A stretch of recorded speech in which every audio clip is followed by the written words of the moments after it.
Hey foodies, welcome back to our YouTube channel. I'm Vaishnav Harla and today's video my mom will be showing you guys how to make Kulukki sharbath. So without further ado, let's begin the recipe. Take sabja seeds in a wide bowl, add water and soak for 5 minutes. Further prepare sugar syrup.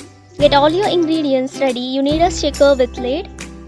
First add sugar syrup to it. Then soaked sabja seeds. Then slice a green chili. Add water, piece of lemon, 2 tablespoons of lemon juice. Now add a pinch of pepper powder and salt. Finally, you can add ice cubes if required.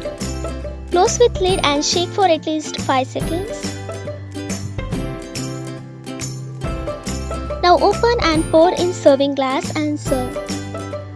Thank you for watching this video. If you like this video, then please subscribe to our channel and press the bell icon for more such amazing recipes. Thank you.